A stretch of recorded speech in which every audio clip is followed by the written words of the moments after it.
வணக்கம் மாணவ மாணவிகளே, மீண்டும் ஒரு இணைந்த கணித பாட வேளையிலே உங்களை சந்திப்பதிலே மகிழ்ச்சி.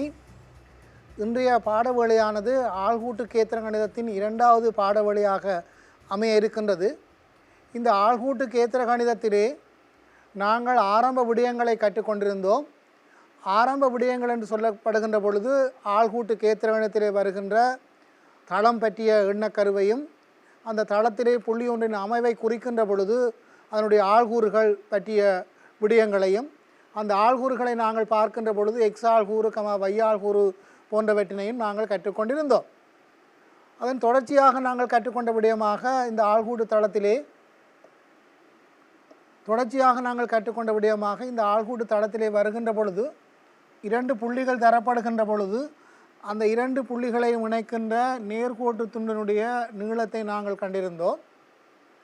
இந்த நீளத்துக்கான சூத்திரமாக எங்களுக்கு கிடைத்திருந்தது d என்பது இந்த ஆள்கூறுகளின் வித்தியாசத்தினுடைய வர்க்கங்களின் கூட்டுத்தொகை ஆக வருகின்ற விடையின் வர்க்கமூலமாக நான் உங்களுக்கு ஏற்கனவே இந்த விடயங்களை கற்றுக்கொண்டிருந்தோம். அதே போன்று ஒரு தரப்பட்ட இரண்டு புள்ளிகளை இணைக்கின்ற நேர்கோட்டு துண்டத்தினை குறித்தொரு விகிதத்தில் உட்புறமாக பிரிக்கின்ற புள்ளியினுடைய ஆள்கூறுகளை நாங்கள் கண்டிருந்தோம். இது x1, அதே போன்று அடுத்ததாக x2 y2 ஆக இருக்கின்ற பொழுது இந்த இடையால் பிரிக்கின்ற r என்ற புள்ளியினுடைய ஆள்கூறுகளை நாங்கள் கண்டிருந்தோம். இந்த r என்ற புள்ளியினுடைய ஆள்கூறு எவ்வாறு வரும் என்று பார்த்திருந்தோம். m தரம் mx2 சக nx1 கீழ் m சக n என்ற வாரம், அதே போன்று y ஆள்கூறு my2 சக ny1 கீழ் m சக n என்றவாறும் அமையும் என்று நீங்கள் கற்றுக்கொண்டிருந்தீர்கள். இந்த கற்றுக்கொண்டவற்றின் தொடர்ச்சியாக சில வினாக்களையும் நாங்கள் செய்து பழகியிருந்தோம். ஆகவே இந்த ஆள்கூட்டு தளத்திலே உங்களுக்கு இந்த விடயங்கள் தெரியும் என்று நாங்கள் கருதி கொண்டு இதன் தொடர்ச்சியாக விடயங்களை பார்க்க இருக்கின்றோம். ஏற்கனவே நான் உங்களுக்கு சொல்லியிருந்தேன், முக்கோணத்தின் சுற்றுவட்டம், அதாவது உள்வட்ட மையம், சுற்றுவட்ட மையம், கோணங்களின் இருசமவெட்டி செங்குத்துக்கள் சந்திக்கின்ற புள்ளி உள்வட்ட மையமாகவும், பக்கங்களினுடைய இருசமவெட்டி செங்குத்துக்கள் சந்திக்கின்ற புள்ளி சுற்றுவட்ட மையமாகவும், மேலும் முக்கோணியினுடைய இடையங்கள் சந்திக்கின்ற புள்ளி மையப்போலி என்றும், அதேபோன்று முக்கோணத்தின் உச்சிகளில் இருந்து எதிர்ப்பக்கங்களுக்கு வரையப்படுகின்ற செங்குத்துக்கள் சந்திக்கின்ற புள்ளி நிமிர் மையம் என்றவாறும் விடயங்கள் உங்களுக்கு தெரியும். ஆகவே மாணவர்களாகிய உங்களுக்கு இந்த விடயங்கள் தெரியும் என்று எண்ணிக்கொண்டு மீதமுள்ள விடயங்களை நாங்கள் பார்க்க இருக்கின்றோம். இன்றைக்கு நாங்கள் முதலிலே பார்க்கின்ற விடயமாக இருக்க போவது பக்கம் ஒன்றை, அதாவது இரு புள்ளிகளை இணைக்கின்ற நேர்கோட்டு துண்டம் ஒன்றினை வெளிப்புறமாக பிரிக்கின்ற புள்ளி ஒன்றின் ஆள்கூறுகளை நாங்கள் பார்க்க இருக்கின்றோம். இங்கு வெளிப்புறமாக பிரித்தல் என்பது ஒரு கோட்டு துண்டம் தரப்படுகின்ற பொழுது பாருங்கள், a, b என்ற இரண்டு புள்ளிகளை இணைக்கின்ற ஒரு கோட்டு துண்டம் தந்திருக்கின்றார்கள். இதனை அந்த பிரிக்கின்ற புள்ளி இந்த கோட்டு துண்டத்திற்கு உள்ளே அமையமாக இருந்தால் இதனை நாங்கள் உட்புற பிரிப்பு என்று சொல்லுவோம். அதேபோன்று பிரிக்கின்ற புள்ளி கோட்டு துண்டத்துக்கு வெளியே அமைகின்ற பொழுது அதனை நாங்கள் வெளிப்புற பிரிப்பு என்று சொல்ல போகின்றோம். வெளியே அமைகின்ற இந்த கோட்டுக்கு வெளியே என்று சொல்லப்படுகின்ற பொழுது இந்த கோட்டினுடைய நீட்சியில் இருக்க வேண்டும். இந்த கோட்டுக்கு வெளியே என்று சொல்லப்படுகின்றது இந்த கோட்டினுடைய நீட்சியில் இருக்கின்ற புள்ளியாக இருக்கும். அவ்வாறு இருக்கின்ற பொழுது அதனை நாங்கள் வெளிப்புற பிரிப்பு என்று சொல்லுவோம். பாருங்கள், இங்கு r என்ற புள்ளி அந்த கோட்டு துண்டத்தின் இடையிலே ஒரு இடத்திலே இருந்தது. இங்கு r என்று சொல்லப்படுகின்ற புள்ளி அந்த கோட்டு துண்டத்தின் நீட்சியிலே அமைகின்ற ஒரு புள்ளியாக இருக்கின்றது. அவ்வாறு இருக்கின்ற பொழுது அதனுடைய ஆள்கூறுகளை நாங்கள் எவ்வாறு காணப்போகின்றோம் என்று ஒரு முறை பார்த்து கொள்வோம். பாருங்கள், இங்கு p, q, r என்ற இரு புள்ளிகள் தந்திருக்கின்றார்கள். அந்த மூன்று புள்ளிகளையும் பிரிக்கின்ற, அதாவது இந்த புள்ளிகளை இணைக்கின்ற, அதாவது p என்ற புள்ளியையும் q என்ற புள்ளியையும் இணைக்கின்ற கோட்டு துண்டத்தினுடைய ஆள்கூறுகள், அந்த கோட்டு துண்டத்திலே வருகின்ற இந்த புள்ளிகளின் ஆள்கூறுகள் தந்திருக்கின்றார்கள். இந்த கோட்டு துண்டத்தினை வெளிப்புறமாக பிரிக்கின்ற புள்ளி வெளிப்புறம் என்று சொல்லப்படுகின்ற பொழுது இந்த கோட்டு துண்டத்தின் நீட்சியிலே அமைகின்ற புள்ளியாக இருக்கின்றது. அது பிரிக்கின்ற விகிதமானது m/n என்று தந்திருக்கின்றார்கள். அதாவது இங்கு தந்திருப்பது பிஆர்க்கும்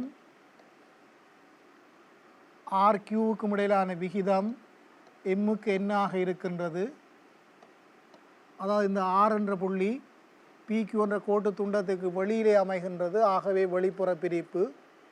நாங்கள் காண வேண்டியதாக இருப்பது இந்த ஆறினுடைய ஆள்கூறுகளான எக்ஸ் பார் ஒய் பாரை நாங்கள் காண வேண்டி இருக்கின்றது. வழமை போன்று இயல்பொத்த முக்கோணங்களை நாங்கள் பாவித்து இந்த ஆறினுடைய ஆள்கூறுகளை கண்டுகொள்ளலாம். இங்கும் பாருங்கள், இயல்பொத்த முக்கோணங்கள் என்று சொல்லப்படுகின்ற பொழுது பிக்யூ இதுக்கு ஒரு பேரை நாங்கள் வைத்துக்கொள்ளுவோம், எஸ் என்று வைத்துக்கொள்ளுவோம். அதே போன்று அதுக்கு டி என்று வைத்துக்கொள்வோமாக இருந்தால், நான் ஏற்கனவே குறிப்பிட்டது போல இயல்பொத்த முக்கோணங்கள் நான் இங்கு எடுப்பது போலத்தான் நீங்களும் எடுக்க வேண்டும் என்பதில்லை. நான் இங்கு எனது வசதி கருதி இவ்வாறு இயல்பொத்த முக்கோணத்தை எடுக்கின்றேன். நீங்கள் உங்களது வசதி கருதி வேறு இயல்பொத்த முக்கோணங்களையும் எடுத்துக்கொள்ளலாம். அதே போன்று ஆள்கூறுகள் எல்லாம் நேர் என்றவாறு நான் எடுத்துக்கொள்கின்றேன். நீங்கள் அவ்வாறு எடுத்துக்கொண்டால் இலகு. இது எல்லாவற்றுக்கும் பொருத்தமானதாகவும் அமையும் என்பதையும் விளங்கி கொண்டு இந்த வினாவுக்குள், அதாவது இந்த விடய பரப்புக்குள் நுழைவோம். பாருங்கள், முக்கோணம் இருக்கின்றது. இங்கே இருக்கின்ற முக்கோணம் பிஎஸ்கியூ என்ற முக்கோணம். பிஎஸ்கியூ என்ற முக்கோணம், அதாவது இங்கே பி என்ற கோணத்துக்கு சமனாக இருப்பது அங்கு கியூ ஆக இருக்கின்றது. ஆகவே கியூ. அதே போன்று இங்கு குறிக்கின்ற எஸ் என்ற கோணத்துக்கு அங்கு டி ஆக இருக்கின்றது. ஆகவே கியூடிஆர். இந்த இரண்டு முக்கோணிகளும் இயல்பொத்தவையாக இருக்கின்றன. ஆகவே இந்த இரண்டு முக்கோணிகளும் இயல்பொத்தவையாக இருக்கின்ற காரணத்தினால் இயல்பொத்த முக்கோணிகளின் பக்க நீளங்கள் விகித சமனாகவே இருக்கும். அதாவது ஒத்த பக்கங்களினுடைய நீளங்களுக்கு இடையிலான விகிதம் சமனாக இருக்கும். ஒத்த பக்கங்கள் என்று சொல்லப்படுகின்ற பொழுது பிஎஸ்ஸின் கீழ் கியூடியினுடைய விகிதம், அதாவது பிஎஸ்ஸுக்கும் கியூடிக்கும் இடையிலான விகிதம், எஸ்கியூவுக்கும் டிஆருக்கும் இடையிலான விகிதம், அதே போன்று பிக்யூவிற்கும் கியூஆருக்கும் இடையிலான விகிதம் சமனாக இருக்கும். பிஎஸ்ஸினுடைய நீளம் என்று நாங்கள் சொல்லப்படுகின்ற பொழுது இதனுடைய ஆள்கூறுகளை நாங்கள் பார்த்து கொள்ள வேண்டும். இதனுடைய ஆள்கூறு x2 ஆக இருக்கின்றது. ஆகவே அந்த x2 சய x1 கீழ் கியூடியினுடைய நீளமானது அங்கே பார்ப்பீர்களாக இருந்தால் அது எக்ஸ் பார் சய x2 ஆக இருக்கின்றது. அதே போன்று எஸ்கியூ என்று வருகின்ற பொழுது எஸ்கியூ என்பது இந்த கோட்டு துண்டமாக இருக்கின்றது. அதனுடைய நீளங்களுக்கு இடையிலான விகிதமானது y2 சய y1 கீழ் y பார் சய y2 ஆக இருக்கின்றது. இதை நாங்கள் பார்ப்போமாக இருந்தால் இந்த விகிதங்கள் பிக்யூவின் கீழ் ஆர்கியூ என்று பார்க்கின்ற பொழுது பிக்யூவை பாருங்கள், இங்கு முழுவதும் தான் எண். ஆகவே பிக்யூனுடையது எம் சய என் கீழ் என் என்று வரப்போகின்றது. அவ்வாறு இல்லாமல் எம்மின் கீழ் என் என்றவாறும் நாங்கள் விகிதங்களை எடுத்திருக்க முடியும். நான் இவ்வாறு எடுத்திருக்கின்றேன். ஆகவே இதனை நீங்கள் சுருக்குவமாக இருந்தால் பாருங்கள், x2 சய x1 கீழ் எக்ஸ் பார் சய x2 விகிதம், அதாவது x2 minus x1க்கும் X bar minus x2க்கும் இடையிலான விகிதம் எம் சய எண்ணின் கீழ் எண்ணாக இருக்கும். ஆகவே நாங்கள் இதனை குறுக்கு பெருக்கம் செய்கின்ற பொழுது எண்ணினால் பெருக்க வேண்டும். நாங்கள் பெருக்குவோமாக இருந்தால் என் தரம் x2 சய என் தரம் x1 சமன், அங்கு மரகரையால் பெருக்குகின்ற பொழுது எம் சய என் தரம் எக்ஸ் பார் எம் சய என் தரம் எக்ஸ் பார் என்பது கிடைக்கும். அதே போன்று எம் சய என் தரம் x2 என்று கிடைக்கும். அது மறையை குறியை கொண்டிருக்கின்றது. ஆகவே எம் சய என் தரம் x2 ஆக இருக்கும். நாங்கள் எக்ஸ் பாரை காண வேண்டுமாக இருக்கின்ற காரணத்தினால் அந்த x2வினை நாங்கள் இங்கால் மறுகரைக்கு கொண்டு வருகின்ற பொழுது இங்கு nx2 இருக்கின்றது. அதே போன்று அது வருகின்ற பொழுது சயவாக வரும். எம் சய என் தரம் அங்கு சயவாக இருப்பது மறுகரைக்கு வருகின்ற பொழுது சகவாக வரும். x2 சய nx1 என்பது எம் சய என் தரம் எக்ஸ் பாருக்கு சமனாக இருக்கின்றது. ஆகவே இதிலே ஒரு nx2 இருக்கின்றது, இதிலே ஒரு nx2 இருக்கின்றது. இரண்டும் குறிகளும் எதிராக இருக்கின்ற காரணத்தினால் அவை கழிவடுகின்ற பொழுது எங்களிடம் mx2 சய nx1 சமன் எம் சய என் தரம் எக்ஸ் பார் என்பது எங்களுக்கு கிடைக்கும். ஆகவே இதிலிருந்து எக்ஸ் பாரினுடைய பெருமானத்தை நான் காணுகின்ற பொழுது எக்ஸ் பாரினுடைய பெருமானம் mx2 சய nx1 கீழ் எம் சய எண்ணாக வந்து சேருகின்றது. இதுதான் அந்த எக்ஸ் பாரினுடைய ஆள்கூறாக இருக்கின்றது. இவ்வாறு எழுதுகின்ற பொழுது நாங்கள் கவனிக்க வேண்டிய ஒன்று என்னவென்றால், இந்த எம் சய என்று வருகின்ற பொழுது பாருங்கள், இங்கு பாருங்கள் எம்மினுடைய பெருமானம் எண்ணினுடைய பெருமானம் தந்திருக்கின்றார்கள்.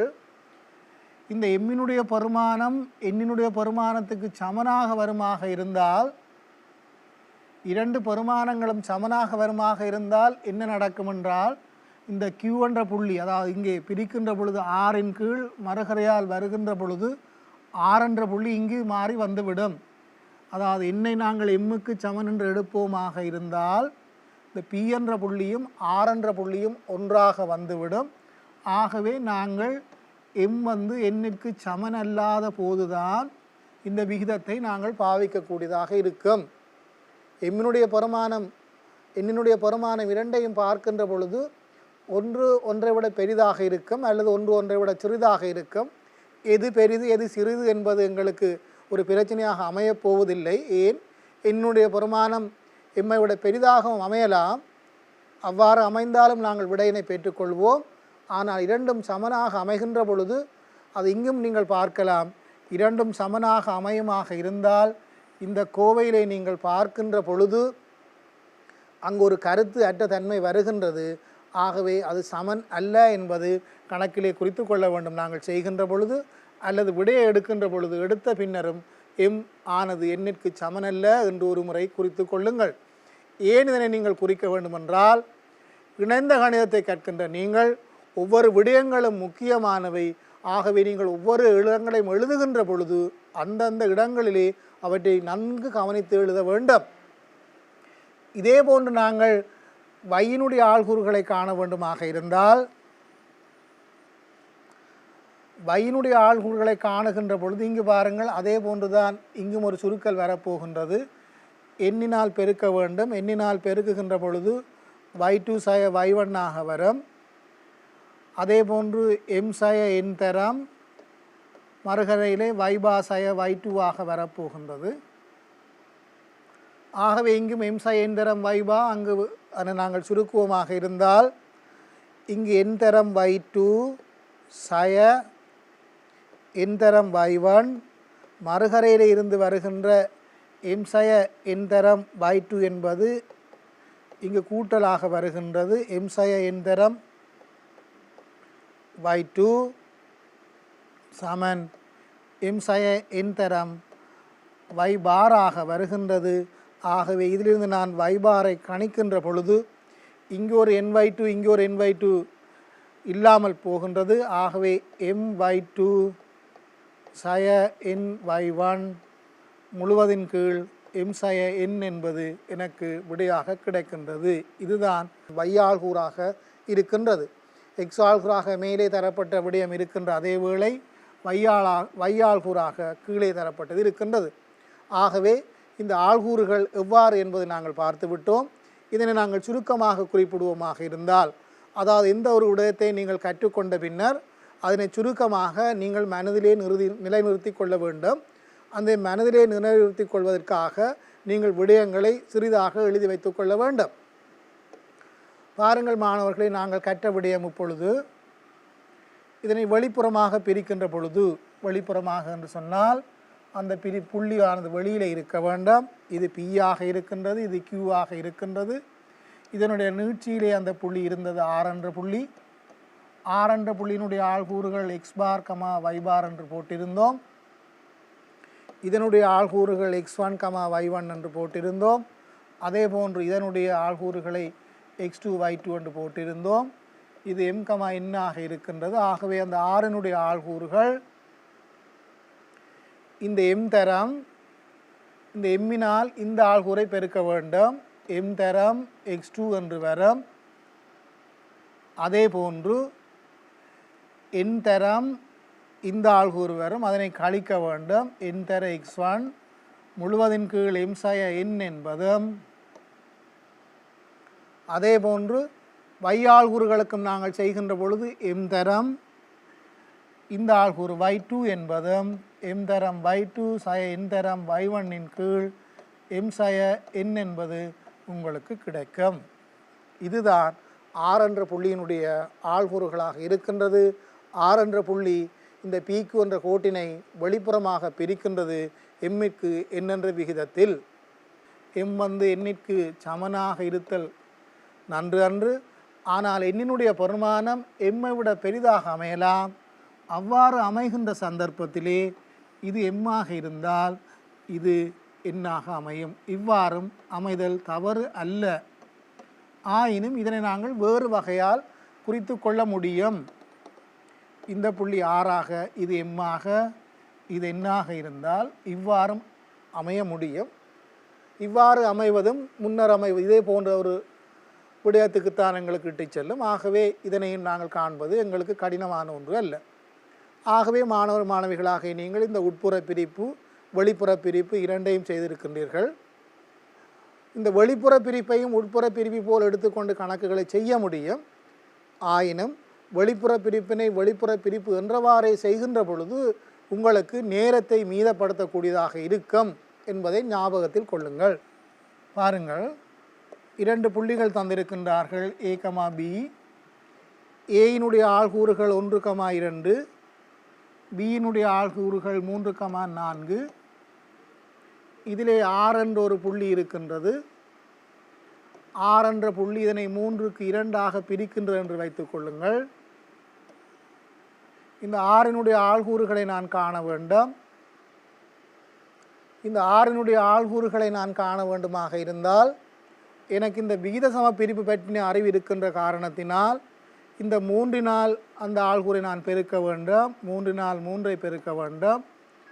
அதே போன்று 2னால் இந்த 1ஐ பெருக்க வேண்டும்.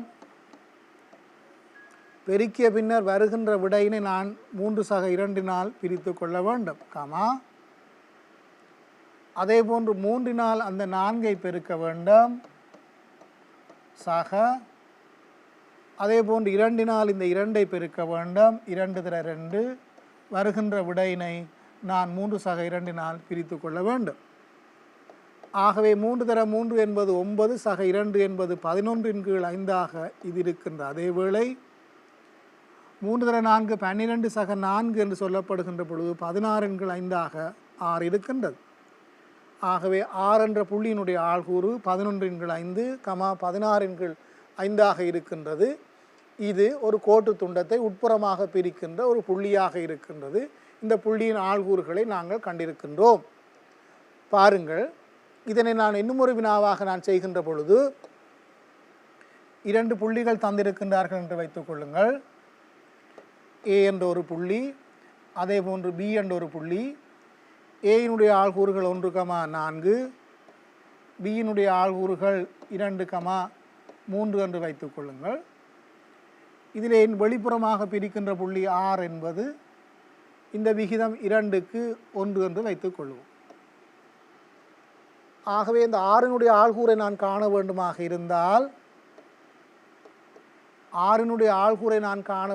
இருந்தால் இந்த 2னால் இந்த ஆள்கூறை பெருக்க வேண்டும். 2 தர 2, 2னால் இந்த ஆள்கூறை பெருக்க வேண்டும். பின்னர் 1னால் இந்த ஆள்கூறை பெருக்க வேண்டும். அதுக்கு சய போட்டு கொள்ள வேண்டும். 1 தர 1 முழுவதின் கீழ் 2 சய 1 என்று போட வேண்டும். அதே போன்று இந்த 2னால் மீண்டும் வையாள்கூறை பெருக்க வேண்டும். 2 தர இந்த 2னால் இந்த வையாள்கூறான 3ஐ பெருக்க வேண்டும். சய அந்த 1னால் இந்த வையாள்கூறான 4ஐ பெருக்க வேண்டும். முழுவதின் கீழ் 2 சய 1 என்பது கிடைக்கும். ஆகவே இதனை சுருக்குவீர்களாக இருந்தால் 4 சய 1 கீழ் 1, அதாவது அடுத்ததாக 6 சய 4 கீழ் 1, 4 சய 1 என்று சொன்னால் 3, 6 சய 4 என்று சொன்னால் 2. ஆகவே இந்த புள்ளியின் ஆள்கூறானது 3, 2ஆக கிடைக்கின்றது. இதுதான் இந்த 6 என்ற புள்ளியின் ஆள்கூறாக இருக்கும். இந்த வெளிப்புற பிரிப்பை செய்கின்ற பொழுது நீங்கள் மிகவும் அவதானமாக இருத்தல் வேண்டும். அவதானமாக இருக்கின்ற பொழுதுதான் உங்களுக்கு அந்த விடைகள் சரியாக வரும். ஆகவே மாணவ மாணவிகளே, இந்த வெளிப்புற பிரிப்பை செய்கின்ற பொழுது நான் ஏற்கனவே கூறியது போல இது ஒரு உட்புற பிரிப்பு போலவும் நீங்கள் யோசித்து செய்ய முடியும். அதனையும் ஒரு முறை பார்ப்போம் வசதி கருதி. ஆயினும் அவ்வாறு செய்வது நன்றாக இருக்க மாட்டாது. பாருங்கள், இந்த ஆள்கூறுகளை நான் எக்ஸ் பார் y பார் என்று போடுவேனாக இருந்தால், அதாவது இந்த ஆறினுடைய ஆள்கூறுகளை நான் எக்ஸ் பார் y பார் என்று போட்டிருக்கின்றேன். ஆறினுடைய ஆள்கூறுகள் எக்ஸ் பார் y பார் என்று இடப்பட்டிருக்கின்றது. ஆகவே இந்த விகிதத்தை நாங்கள் பார்ப்போமாக இருந்தால் இது 2க்கு 1 என்றால் இது 1 இது 1ஆக இருக்கும். அதாவது இந்த பி என்ற புள்ளி இந்த ஏஆர் என்ற கோட்டினுடைய நடுப்புள்ளியாக இருக்கின்றது. ஆகவே நடுப்புள்ளியாக இருக்கின்ற காரணத்தினால் இந்த ஆள்கூறானது 1 சக எக்ஸ் பாரின் கீழ் 2ஆக இருத்தல் வேண்டும். அதாவது இந்த புள்ளியினதும் அந்த புள்ளியினதும் ஆள்கூறுகளின் எக்ஸ் ஆள்கூறுகளின் கூட்டுத்தொகையானது இந்த எக்ஸ் ஆள்கூறுக்கு சமனாகவும், அதே போன்று இந்த புள்ளியின் எக்ஸ் ஆள்கூறு வையாள் கூறினதும் அந்த புள்ளியின் வையாள் கூறினதும் கூட்டுத்தொகை இந்த வையாள் கூறுக்கு சமனாகவும் அமைதல் வேண்டும்.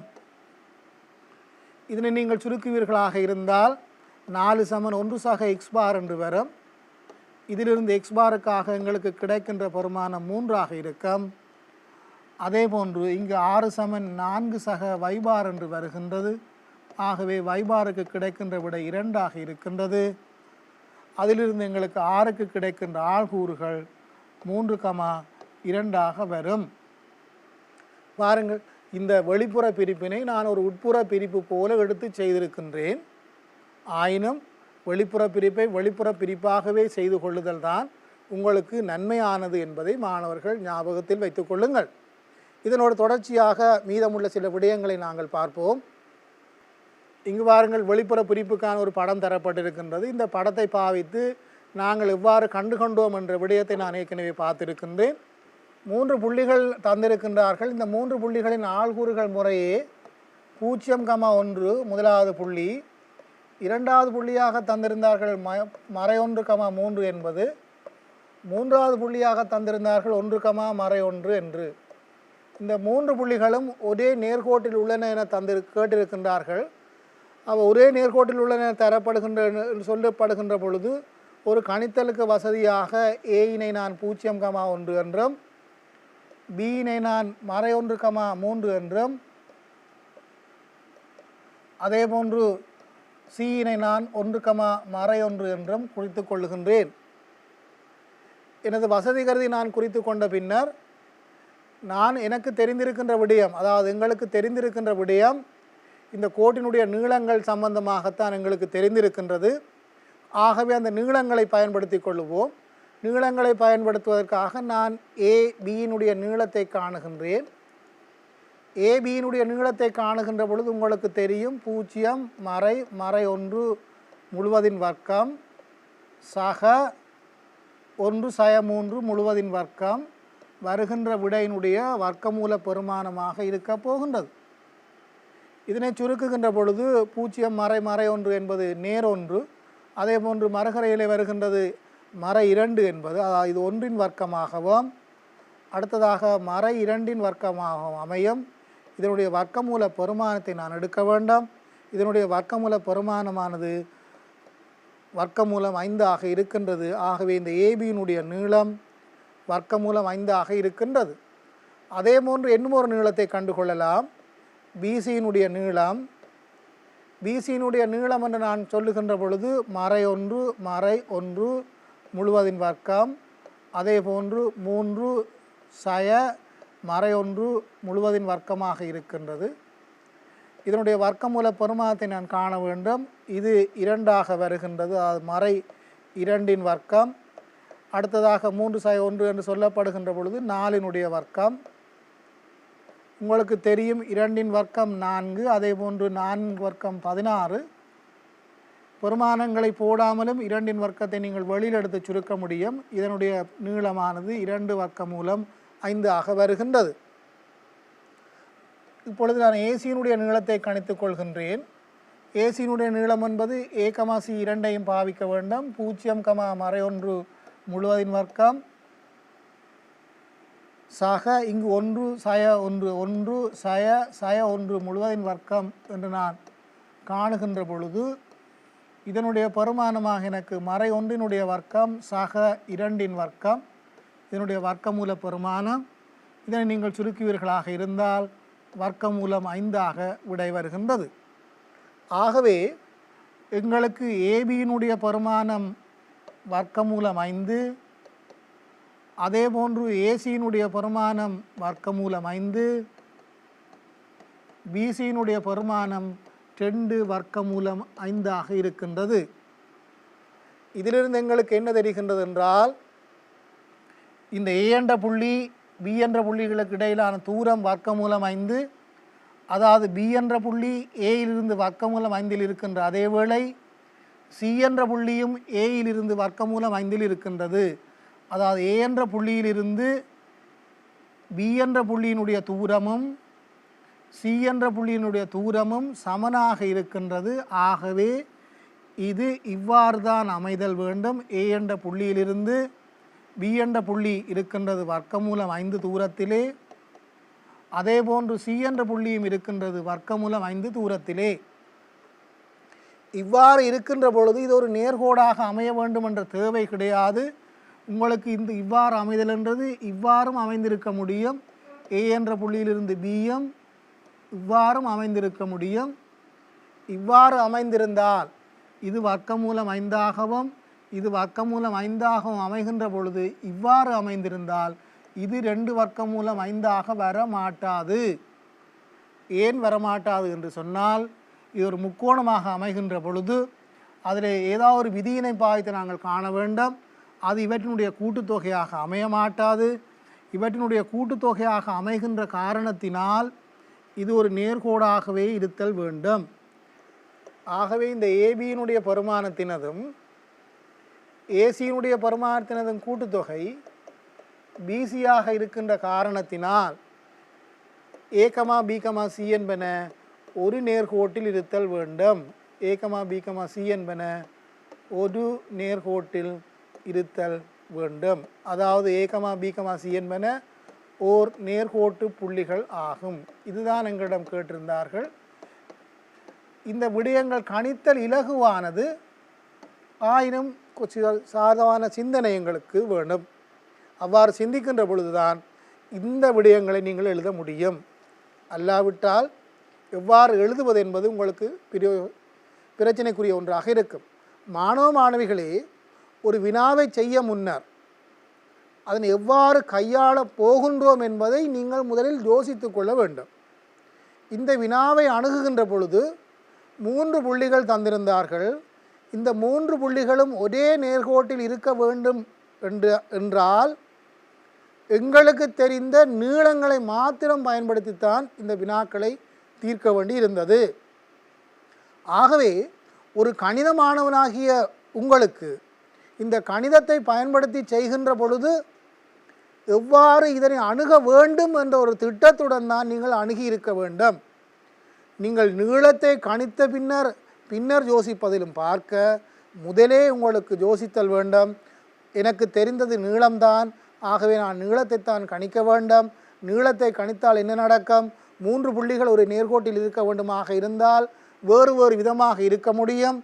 அவ்வாறு இருக்கின்ற பொழுது அந்த 2 கோட்டு துண்டங்களின் நீளம் 3ஆம் கோட்டு துண்டத்தின் நீளத்துக்கு சமனாக வருகின்ற பொழுது அது ஒரு நேர்கோட்டு புள்ளிகளாக இருக்கும்.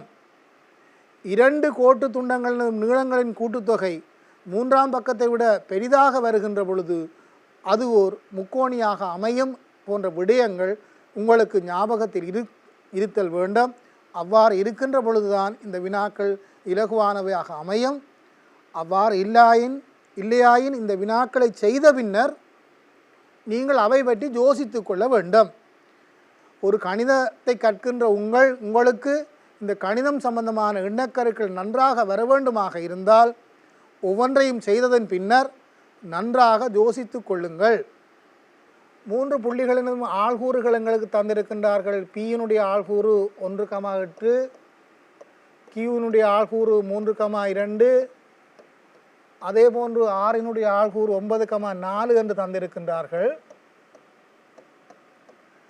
எங்களிடம் கேட்டிருக்கின்றார்கள் இந்த 3 புள்ளிகள் பி கியூ ஆர் என்ற 3 புள்ளிகளும் ஓர் இருசாபக்க செங்கோண முக்கோணி ஒன்றின் உச்சிகளாக அமையும் என்று இருசாபக்க செங்கோண முக்கோணியின் உச்சிகளாக அமையுமாக இருந்தால் என்ன விடயங்கள் வர வேண்டும் என்று பார்த்து கொள்ள வேண்டும். 3 புள்ளிகள் ஒரு முக்கோணத்தில் அமைய முடியும் அல்லது ஒரு நேர்கோட்டிலும் அமைய முடியும். பாருங்கள், P, Q, R என்ற 3 புள்ளிகள் இருக்கின்றன. எப்பொழுதுமே இவை முக்கோணத்தில் அமைய வேண்டிய தேவையில்லை. இவை ஒரு நேர்கோட்டிலும் அமைய முடியும். நேர்கோட்டில் அமைகின்ற பொழுது சில நிபந்தனைகள் இருக்கின்றன, முக்கோணத்தில் அமைகின்ற பொழுது சில நிபந்தனைகள் இருக்கின்றன. அதாவது ஏதாவது 2 பக்கங்களினதும் கூட்டுத்தொகை, இந்த பக்கத்தினதும் இந்த பக்கத்தினதும் கூட்டுத்தொகை 3ஆம் பக்கத்தை விட பெரிதாக இருக்கின்ற பொழுது அது ஒரு முக்கோணியாக இருக்கும். அதை விடுத்து 2 பக்கங்களினதும் கூட்டுத்தொகை 3ஆம் பக்கத்துக்கு சமனாக இருந்தால் அது ஒரு நேர்கோட்டில் இருக்கும். எங்களிடம் கேட்கப்பட்டது இருசாபக்க செங்கோண முக்கோணி என்று காட்டச் சொல்லி இருக்கின்றார்கள். ஆகவே PQனுடைய பெருமானத்தை கணித்து கொள்வோம். PQனுடைய பெருமானத்தை கணிக்கின்ற பொழுது 1/3 முழுவதின் வர்க்கம், அதே போன்று 8/2 முழுவதின் வர்க்கம். இதனுடைய வர்க்கமூல பெருமானத்தை நாங்கள் எடுத்துக்கொள்ள வேண்டாம். 1/3 என்றால் -2 வர்க்கமாக 4 அமையப் போகின்றது. அதே போன்று 8/2 என்றால் இதனுடைய பெருமானம் 6 வர்க்கம். வர்க்கமூலம் இருக்கின்றது விடைக்கு. ஆகவே இது 4/36 என்று வருகின்றது. 4/36 என்றால் இதனுடைய பெருமானம் வர்க்கமூலத்தினுள் 40 இருக்கின்றது. வர்க்கமூலம் 40 என்றால் இதனை நாங்கள் 2 வர்க்கமூலம் 10 என்று எழுதி கொள்ள முடியும். ஆகவே இதுதான் PQனுடைய பெருமானமாக இருக்கின்றது. PQனுடைய பெருமானத்தை கண்ட எங்களுக்கு அடுத்த பக்கங்களினதும் பெருமானத்தை காணக்கூடியதாக இருத்தல் வேண்டும். QRின் நீளத்தை காணுகின்ற பொழுது 3/9 முழுவதின் வர்க்கம், அதே போன்று 2/4 முழுவதின் வர்க்கம். வருகின்ற விடைக்குரிய வர்க்கமூல பெருமானத்தை நாங்கள் காண வேண்டும். 3/9 என்று சொன்னால் 6, அதே போன்று 2/4 என்றால் 2. இது 6 வர்க்கம் சக 2 வர்க்கமாக இருக்கின்றது. 6 வர்க்கம் சக 2 வர்க்கத்தினுடைய பெருமானம் எங்களுக்கு தெரியும் 36/4 என்று சொல்லுகின்ற பொழுது இது வர்க்கமூலத்தினுள் 40 வருகின்றது. இந்த வர்க்கமூலத்தினுள் 40 நாங்கள் அவ்வாறே விட முடியும், அல்லது நாங்கள் இதனை சுருக்கி 2 வர்க்கமூலம் 5 என்றும் எழுதலாம். ஆகவே பாருங்கள், PQவையும் QRையும் நாங்கள் கண்டிருக்கின்ற பொழுது இந்த PQனுடைய பெருமானம் 2 வர்க்கமூலம் 10. அதே போன்று இங்கு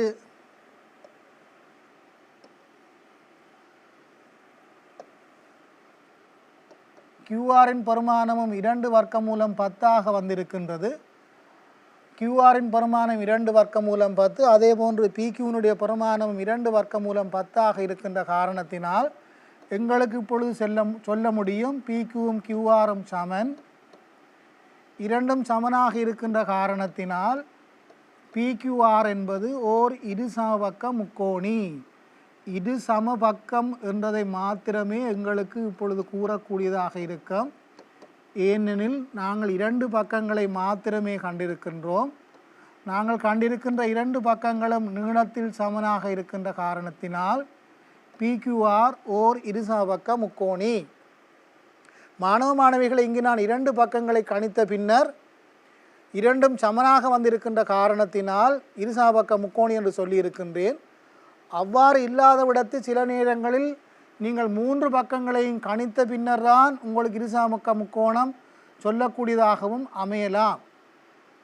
பாருங்கள், PRின் நீளத்தை காணுகின்றேன். PRின் நீளத்தை காணுகின்ற பொழுது இங்கு 1 அங்கு 9, ஆகவே 1/9 முழுவதின் வர்க்கம் சக 8/4 முழுவதின் வர்க்கம். இந்த வர்க்கங்களின் கூட்டுத்தொகையின் வர்க்கமூலத்தினை நான் காண வேண்டாம். 1/9 என்பது 8, 8னுடைய வர்க்கமாக 64 அமையும். அதே போன்று 8/4 என்பது 4, 4னுடைய வர்க்கமாக 16 அமைகின்றது. இதனை நாங்கள் சுருக்குவமாக இருந்தால் 80 வருகின்றது.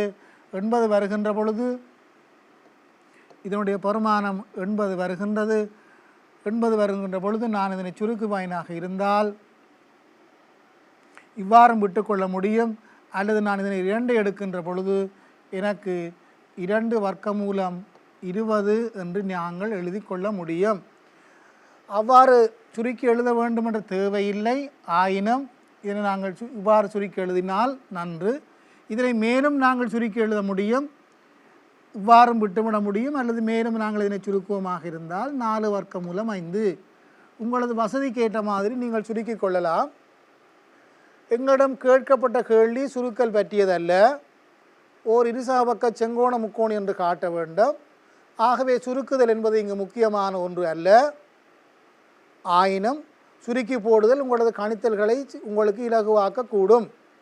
மாணவ மாணவிகளை நாங்கள் இப்பொழுது அதோர் இருசாபக்க முக்கோணி என்று நிறுவி இருக்கின்றோம். இரண்டாவதாக நான் அதை ஒரு செங்கோண முக்கோணி என்று நிறுவ வேண்டும். செங்கோண முக்கோணி என்று நிறுவுவதற்கு நீளங்கள் சம்பந்தமாக செங்கோண முக்கோணி என்று நிறுவுவதற்கு எங்களிடம் இருக்கின்ற ஒரே ஒரு வழிமுறையாக இந்த பைதகரசின் தேற்றம் மாத்திரம்தான் இருக்கின்றது.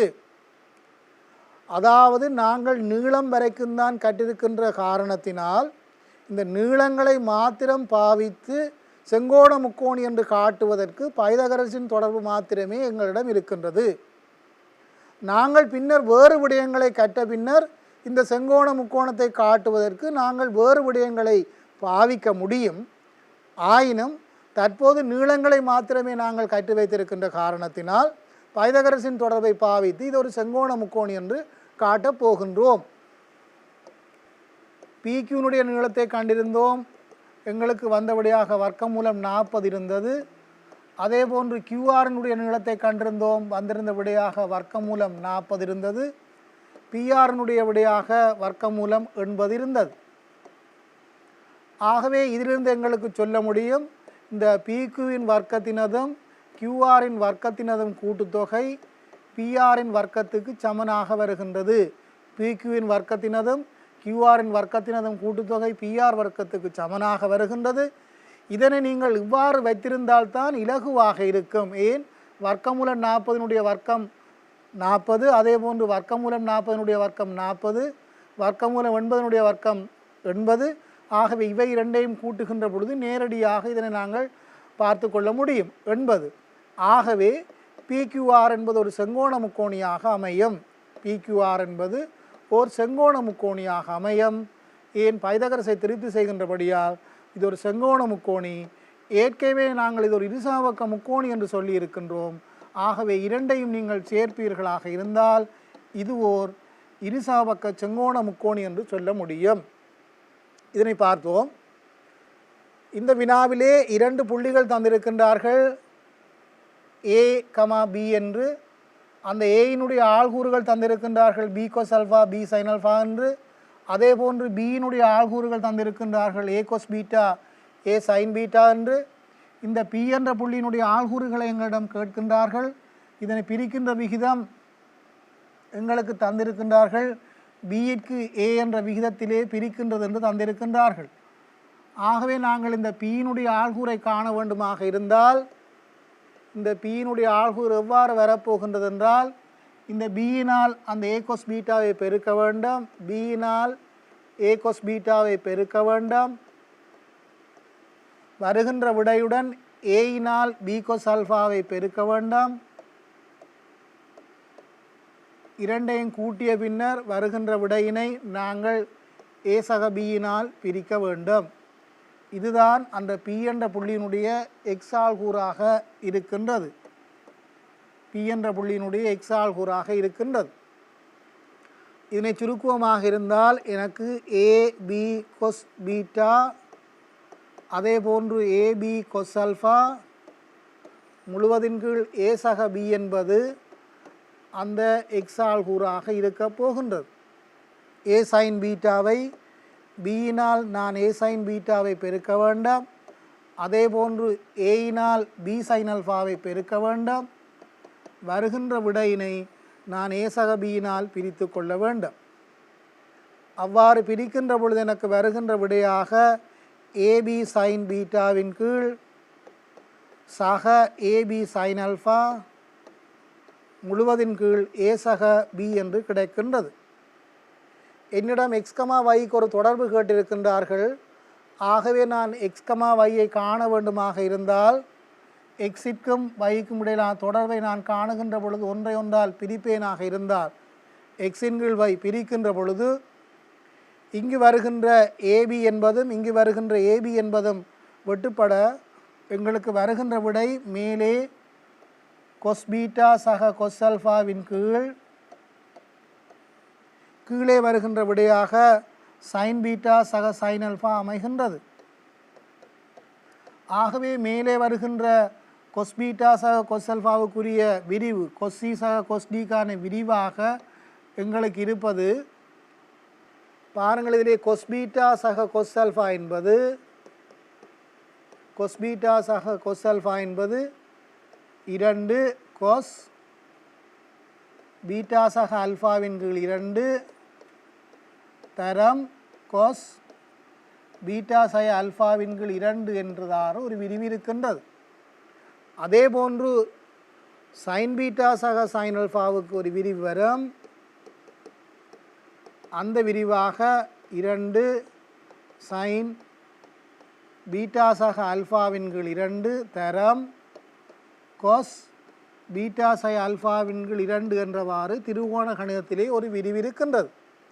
இந்த விரிவு உங்களுக்கு தெரியுமாயின் இதனை பாவித்து கொள்ளுங்கள், அல்லது இந்த வினாவை அந்த விரிவை படித்து முடித்த பின்னர் செய்து பழகி கொள்ளுங்கள்.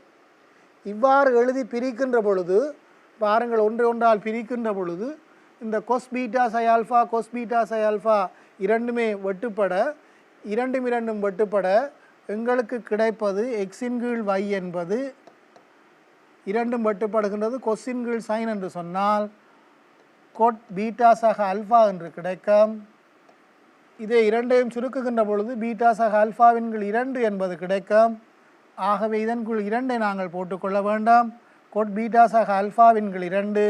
ஆகவே எங்களுக்கு கிடைக்கின்ற விடையாக இறுதியாக எங்களுக்கு கிடைப்பது xy சமன்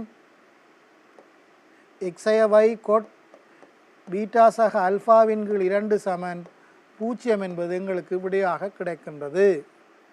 ஆகவே இதனை ஒரு முறை பார்த்து கொள்ளுங்கள். இந்த சுருக்கல்கள் என்பது திரிகோண கணிதத்தை கற்ற பின்னர் வர வேண்டிய சுருக்கல். இந்த பாடத்தை நீங்கள் படிக்கின்ற பொழுது உங்களுக்கு திரிகோண கணிதம் தெரியுமாக இருந்தால் அதனை இங்கு நீங்கள் பாவித்து கொள்ளலாம், அல்லது திரிகோண கணிதத்தில் வருகின்ற சூத்திரத்தை ஒரு முறை நீங்கள் பார்த்து கொண்டு இந்த சுருக்கலை நீங்கள் செய்து கொள்ளலாம். அடுத்த வினாவை நாங்கள் பார்ப்போம். பாருங்கள், எங்களிடம் கேட்டிருக்கின்றார்கள் 3 புள்ளிகள் தந்திருக்கின்றார்கள். இந்த 3 புள்ளிகளும் 3 புள்ளிகளை உச்சிகளாக கொண்ட சய 4,3 சய 2,3 0,5 என்ற புள்ளிகளை உச்சிகளாக உடைய முக்கோணி ஒன்றின் சுற்றுவட்டம் மையம் ஆரையினை கேட்டிருக்கின்றார்கள்.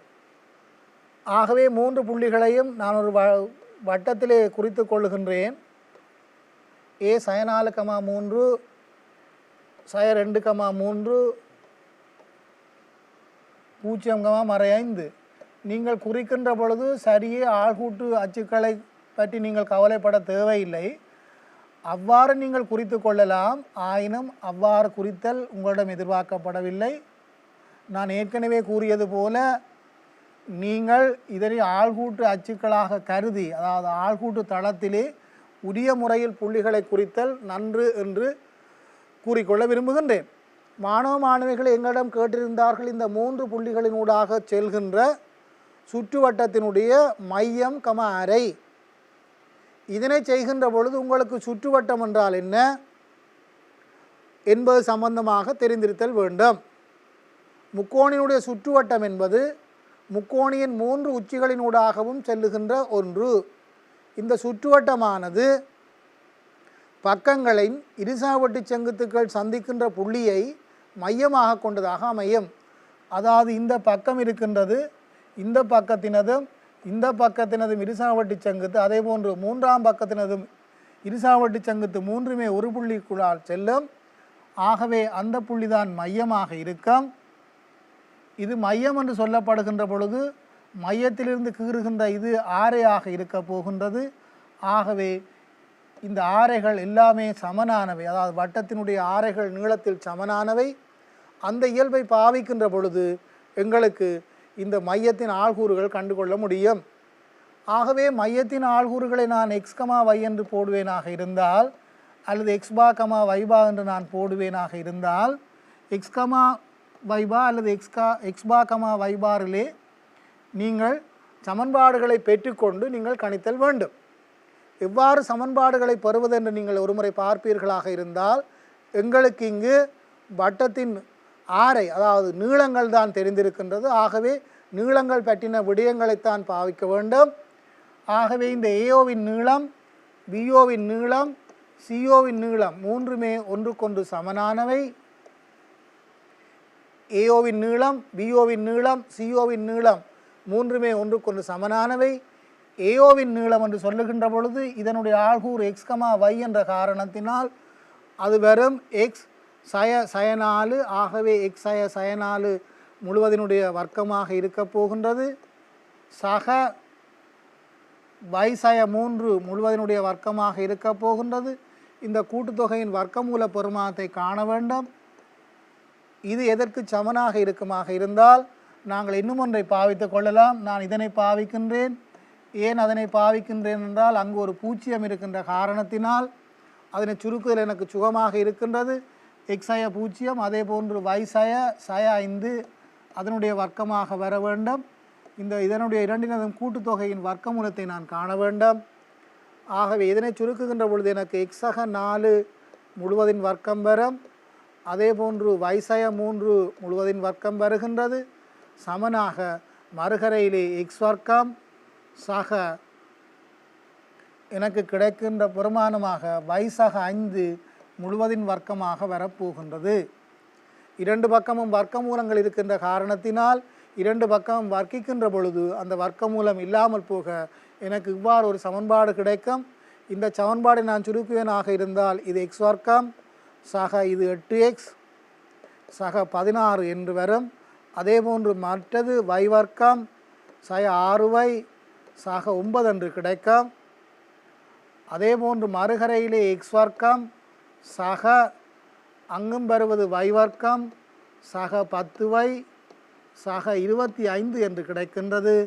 இதனை நாங்கள் சுருக்குவமாக இருந்தால் இரண்டு பக்கம் இருக்கின்ற எக்ஸ் வர்க்கத்தின் பெருமானம் ஒய் வர்க்கத்தின் பெருமானம் வெட்டுப்பட போகின்றது. இங்கு 8x இருக்கின்றது, மீதமாக இங்கு இருப்பது 8x ஆக இருக்கின்றது. அதே போன்று இங்கு சய 6y இருக்கின்றது. மறுகரையிலே 10y கொண்டு வருகின்ற பொழுது சய 16y என்று கிடைக்கும். எக்ஸ் வர்க்கம் சக 8x சக 16 இங்கு 16 9 25 மறுகரையிலும் இருக்கின்ற 25 சுருக்கப்படுகின்ற பொழுது இதனுடைய பெருமானம் 0 வரும். ஆகவே இதனை நாங்கள் சுருக்குவமாக இருந்தால் எக்ஸ் ஆனது 2yக்கு சமனாக வருகின்றது. இது ஒரு சமன்பாடாக இருக்கின்றது. ஆகவே இதனை நாங்கள் சுருக்கி நாங்கள் எடுத்திருக்கின்றோம். எக்ஸ் சமன் 2y என்பது ஒரு சமன்பாடாக வந்திருக்கின்றது. இந்த சமன்பாடு மாத்திரம் எங்களுக்கு போதுமானதல்ல. எங்களுக்கு இன்னும் ஒரு சமன்பாட்டை நாங்கள் கண்டுகொள்ள வேண்டும். இப்பொழுது பிஓவினுடைய பெருமானத்தை நான் சிஓவுக்கு சமப்படுத்துகின்ற பொழுது பிஓவினுடைய பெருமானமாக எனக்கு வரும் எக்ஸ் சய 2 என்று வரும். இதனுடைய வர்க்கம் சக ஒய் சய 3 முழுவதின் வர்க்கம் இதனுடைய வர்க்கமூல பெருமானம். அதே போன்று சிஓ என்று சொல்லுகின்ற பொழுது எக்ஸ் சய 0 முழுவதின் வர்க்கம் சக ஒய் சக 5 முழுவதின் வர்க்கம் இதனுடைய வர்க்கமூல பெருமானமாக வருகின்றது. ஆகவே இதனை சுருக்குவமாக இருந்தால் எக்ஸ் சக 2 முழுவதின் வர்க்கம் சக ஒய் சய 3 முழுவதின் வர்க்கம் சமன் இங்கு வருகின்றபடியாக எக்ஸ் வர்க்கம் சக ஒய் சக 5 முழுவதின் வர்க்கம் என்று கிடைக்கின்றது. இதனை நான் சுருக்குகின்ற பொழுது எனக்கு வருகின்றபடியாக எக்ஸ் வர்க்கம் சக 4x சக 4 சக ஒய் வர்க்கம் சக 6y சக 9 சமன் எக்ஸ் வர்க்கம் சக ஒய் வர்க்கம் சக 10y சக 25 என்பது கிடைக்கின்றது. இங்கும் வளைய போன்று எக்ஸ் வர்க்கம் ஒய் வர்க்கம் என்பன இரண்டு கரையிலும் இருக்கின்றன. இங்கு 4x இருக்கின்றது. அதே போன்று இங்கு சய 6y இருக்கின்றது. மறுகரையிலே 10y இருக்கின்றது. இரண்டும் ஒரு பக்கம் கொண்டு வருகின்ற பொழுது சய 16y. அதே போன்று இங்கு 4 9 இருக்கின்றது. 4 9 13 ஒரு பக்கம் கொண்டு செல்கின்ற பொழுது மற்ற கரையிலே 12 என்பது கிடைக்கும். இதனை நான் 4ஆல் சுருக்குவேனாக இருந்தால் x-ஐ 4y சமன் 3 என்பது இரண்டாம் சமன்பாடாக கிடைக்கின்றது. ஆகவே இரண்டு சமன்பாடுகள் x-ஐ 4y சமன் 3 என்பது இரண்டாம் சமன்பாடாக கிடைக்கின்றது. x-ஐ 4y சமன் 3 என்பது இரண்டாம் சமன்பாடாக கிடைக்கின்றது. ஆகவே இந்த இரண்டு சமன்பாடுகளையும் நான் தீர்க்கின்ற பொழுது இந்த இரண்டு சமன்பாடுகளையும் தீர்க்கின்ற பொழுது x, yயின் பரிமாணங்களை நான் பெற்றுக்கொள்ள முடியும். இரண்டு சமன்பாடுகளையும் தீர்ப்பது எவ்வாறு என்று பார்த்து விடுவோம். முதலாம் சமன்பாடானது x-ஐ 2y சமன் 0 என்றவாறு எழுத முடியும். அதே போன்று இரண்டாவது x-ஐ 4y சமன் 3 என்றவாறு எழுத முடியும். இரண்டு சமன்பாடுகள் இரண்டையும் நான் தீர்க்க வேண்டுமாக இருந்தால் ஒன்றிலிருந்து ஒன்றை கழிப்பேனாக இருந்தால் ஒன்றிலிருந்து 2ஐ கழிக்கின்ற பொழுது எனக்கு கிடைக்கும் 2y சமன் -3 என்று கிடைக்கும். ஆகவே yயினுடைய பரிமாணம் -3/2 கிடைக்கும். x சமன் 2y என்று எனக்கு தெரியும். ஆகவே xனுடைய பரிமாணம் -3 வரும். ஆகவே வட்டத்தினுடைய மையமாக எனக்கு கிடைப்பது -3, -3/2 இருக்கின்றது. ஆகவே இங்கு தரப்பட்டிருந்த இந்த முக்கோணத்தினுடைய சுற்றுவட்டத்தின் மையமாக எனக்கு வந்திருக்கின்றது ஓவினுடைய ஆள்கூறுகளாகும். ஓவினுடைய ஆள்கூறுகளை நான் கண்டிருக்கின்றேன் -3, -3/2. இந்த ஆள்கூறுகள் தெரிகின்ற பொழுது, அதாவது மையத்தினுடைய ஆள்கூறுகள் தெரிகின்ற பொழுது நான் ஆரையினை கண்டுகொள்ள முடியும். என்னிடம் கேட்கப்பட்டது ஆரை தான். ஆகவே இந்த ஆரையினை நான் காண வேண்டுமாக இருந்தால் இந்த ஓவினுடைய ஆள்கூறுகள் தெரிகின்றது எனக்கு. அங்கே சியினுடைய ஆள்கூறுகளும் எனக்கு தெரிகின்றது. அந்த ஓவையும் சியையும் நான் பாவிக்கின்ற பொழுது நான் ஆரையினை கண்டுகொள்ள முடியும். அதனையும் ஒரு முறை பார்த்து விடுவோம். ஓவினுடைய ஆள்கூறுகள் நான் கண்டு வைத்திருக்கின்றேன் -3, -3/2. அதே போன்று சியினுடைய ஆள்கூறுகள் எனக்கு தெரியும் 0, -5 என்பது. ஆகவே ஓசியை நான் காண்டு விடுவேனாக இருந்தால் எனக்கு 6 கிடைக்கும். ஆகவே ஓசியின் நீளத்தை நான் காண வேண்டும். -3 - 0 முழுவதின் வர்க்கத்தினுடைய வர்க்கமூலம் சக இந்த -3/2 -5 முழுவதின் உடைய வர்க்கத்தின் கூட்டுத்தொகை இரண்டினதும் வர்க்கமூலத்தை நான் காண வேண்டும். இதனை காணுகின்ற பொழுது -3 - 0 என்று சொன்னால் இது 3இன் வர்க்கமாக வரும். அதே போன்று இதனை காணுகின்ற பொழுது -3/2 -5 என்று சொன்னால் அது -5. அதனை சுருக்குகின்ற பொழுது எங்களுக்கு 7/2 என்பது விடையாக கிடைக்கும். இதனுடைய வர்க்கத்தை நான் காண வேண்டும். அதனுடைய வர்க்கமூலத்தை நான் கண்டுகொள்ள வேண்டும். ஆகவே இதனுடைய 9 சக இதனுடைய பரிமாணம் 49/4. இதனுடைய வர்க்கமூலத்தை நான் காண வேண்டும். 36 என்று வருகின்றது. 36ஐயும் 49ஐயும் கூட்டுகின்ற பொழுது 85/4. இதனுடைய வர்க்கமூல பெருமானம் வர்க்கமூலம் 85/2 என்பது எனக்கு விடையாக கிடைக்கின்றது. இதுதான் இந்த வட்டத்தினுடைய ஆரையாக அமைகின்றது. ஆகவே இங்கு பாருங்கள், அந்த படம் தந்திருக்கின்றேன். இந்த படத்திலிருந்து கணிக்கப்பட்ட விடயங்களை பாருங்கள். 2 சமன்பாடுகள் இதனை நாங்கள் செய்திருக்கின்றோம். அதே போன்று இன்னும் ஒரு சமன்பாடு மையத்தை கண்டிருக்கின்றோம். அதே போன்று ஆரையையும் கண்டிருக்கின்றோம். நல்லது மாணவ மாணவிகளே, இன்றைய பாட வேளையிலே இந்த ஆள்கூட்டு கேத்திர கணிதத்திலே நீளங்களை பயன்படுத்தி சில விடயங்களை கற்றுக்கொண்டிருக்கின்றோம். இந்த நீளங்களை பயன்படுத்தி கணக்குகளை எவ்வாறு செய்வது என்பது சம்பந்தமாக பார்த்திருக்கின்றோம். மீதமுள்ள விடயங்களை இன்னும் ஒரு ஆள்கூட்டு கணித பாட வேளையிலே உங்களை சந்தித்து அந்த பாட வேளையில் இந்த கணக்குகளை செய்து கொள்வோம். மேலதிக விடயங்களை கற்றுக்கொள்வோம். அதுவரை இந்த விடயங்களை கற்றுக்கொள்ளுங்கள் என்று கேட்டுக்கொண்டு இன்றைய பாட வேளையை நாங்கள் இனிதே நிறைவு செய்து கொள்கின்றோம். நன்றி, வணக்கம்.